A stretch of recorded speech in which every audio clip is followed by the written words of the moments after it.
It's kape time. Nakapagkape na ba kayo? Or gatas? Kape tayo guys. Sobrang gutom na. Aww. Hindi pa dumaan si Putput. Wala pa si Putput. Magluluto ako ngayon ng pansit bato. Kakain na ba kayo nun? Ako, pangatlo. Pang-apat. Pang-apat na, kain ko pa lang. Mamaya, yun na yung pang-apat. Pang-apat, pang-lima. Mabilang ka ng, daliri. Hindi siya ganun ka, yun, bigay ng kasamahan ng asawa ko sa trabaho. So, ngayon pa lang siya maluluto. Salamat sa nagbigay. Parang 2 buwan na ata siyang nakatago. Ngayon pa lang siyang maluluto. Kape tayo.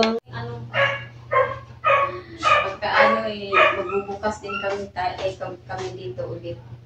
Para hindi usan ko lang yung labas kasi para hindi tatai yung pusa. Dagdag kasi sa gawain, pag dito sila sa harap tumatai, magdadakot-dakot pa ako. Kaya binasa ko yung harapan para hindi sila dyan tatai dito sa harap. Magmamap muna ako ng sahig tapos lalabas tayo, isasama ko kayo. Na magiging ulam natin. Syempre kasama kayo. Kasama kayo sa budget. Diba? Mayaman ako eh. Di isasama ko kayo guys para naman maipasyal ko din kayo dito sa dito sa mundong ginagalawan ko, di ba? Mundong ginagalawan. So mag-start na ako.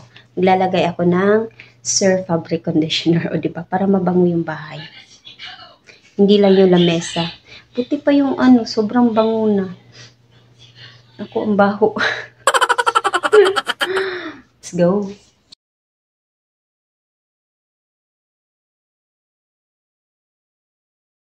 Time check, magsi 5:48. 5:48 pa lang. Hindi. 5:43 pa lang. Hindi 5:43. So, medyo madilim-dilim pa. Kaya mamaya na lang tayo bibili ng ulam. Ha?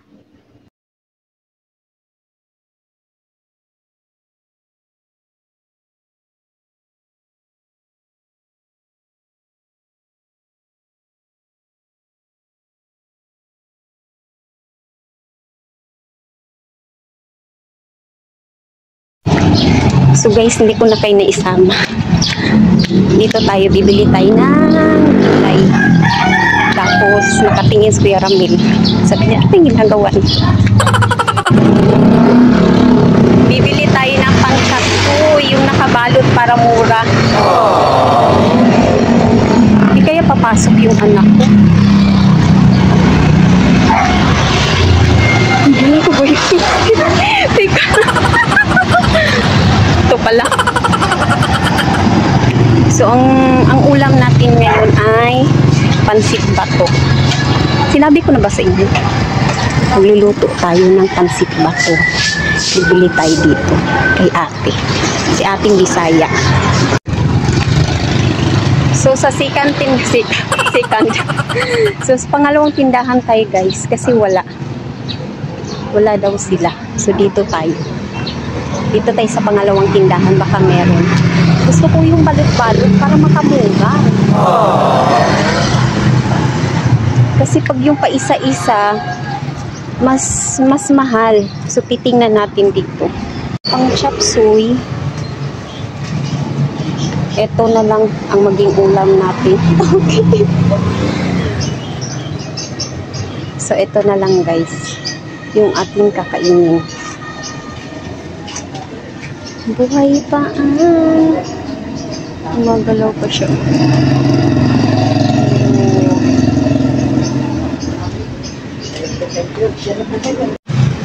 So, 15 pesos ang isang balot. So, diba? Ang mura.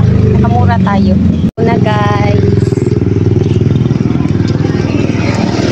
Nakamura ako. Diba? mahal. 15 pesos isang balot, pwede na. O tingnan nyo, pumuputok yung aking, ay, ang ganda ng ano.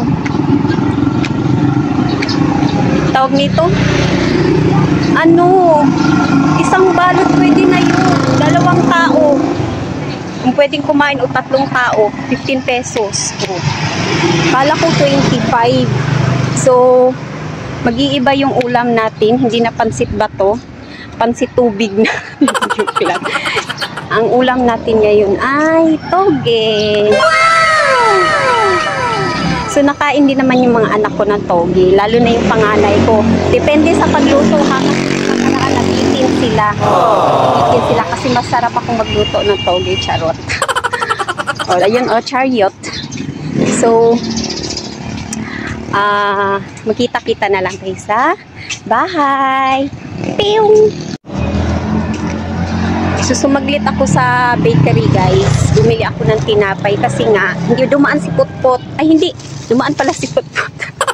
Dumaan pala si Putput. Kaya lang, hindi ako nakabili. Hindi ko siya nahabol kasi sobrang bilis niyang tumakbo. So, bumili ako ng tinapay. Wow! So, magkita-kita na lang kayo sa bahay, ha? Ha? Sige na. Para mabilis akong maglakad. Bye na, guys. Oh, ako. So, we're home. Oh, we're home. Nasa bahay na tayo, guys. Huwag na kasi mag-English. So, nandito na tayo sa bahay, guys. So, ito yung napamili natin kanina. Yung tinapay, dahil sumaglit ako sa bakery. Kasama pala kayo. Sumaglit tayo sa bakery nga, diba? Tapos, yung toge, o diba? Tuwang-tuwa ako kasi 15 pesos. Parang na-shock ako.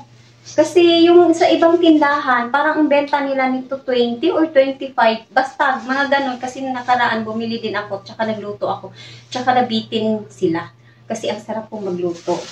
So, ito lang naman ang sikreto ko. Para masarap masarap yung luto ninyo. Yung oyster sauce. So, yun lang yun. And then, bumili ako ng pampabango. So, buti pa yung ulam, mabango. Yung nagsasalita, hindi. Wala pang hilamos yan. Walang toothbrush. Hindi nyo naman naamoy, di ba? So, dyan lang kayo. And then, bumili ako ng tokwa. Kasi nga, togi yung ulam natin. So, nag-iiba yung imbis na pansit bato, siguro bukas na lang. Kasi gusto ko kasi yung nakabalot na kasi mas makakamura ka pag yung nakabalot na pang chapsuy. Kaysa pa isa-isa, mas mahal pag pa isa-isa. So, di ba ang daming lahok, ang daming ingredients ng chapsuy. Kaya mas makakamura ka dun sa balot-balot na kahit isang balot lang pwede na yun. Basta magkaroon lang ng ibang kulay yung pansit. So, this time, dahil nga wala, ito na lang yung magiging ulam natin. Ha? Okay lang ba sa inyo? Okay lang? So, hindi ko muna ito lulutuin. Maglalaba muna ako ng blouse ng anak kong babae kasi bukas wala naman siya masusuot. Tapos mamaya, paplansyahin ko naman yung uniform niya. Di ba? Basta pag nagka-extra kami guys, bibili talaga ako ng uniform. Pandagdag dun sa uniform na anak ko. Para hindi na dagdag talaga sa trabaho pagka araw-araw naglalaba. Kasi marami pa akong gagawin. So guys, yun lang kayo kasi a day in my life to. Kaya magsama-sama tayo hanggang gabi. Maglalaba muna ako guys bago ako magluto. Pagkatapos ko dito, magluluto na tayo. Samahan niyo ako magluluto tayo ng masarap na toge. Laban ko lang to kasi may magagamit yung anak ko ngayon. May isa pa naman, 2 kasi yung blouse niya. So, may magagamit siya ngayon, kaya lang bukas, wala na siyang magamit. So, need ko talagang maglaba.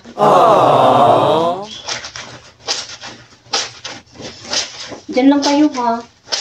Di pa tayo tapos. Sobrang aga pa. Wala pang 8. 7 pa lang. Kaya hanggang gabi tayo sama-sama. Sana hindi kayo nagsawa sa pagmumukha ko. Tsaka, shout out nga pala sa aking mga commentors sa YouTube channel ko. Thank you so much guys sa suporta ninyo. Tsaka sa mga bagong subscriber ko. Thank you so much talaga. Tsaka syempre sa Facebook account ko, thank you din sa mga naniniwala na maganda ako. Joke lang yun.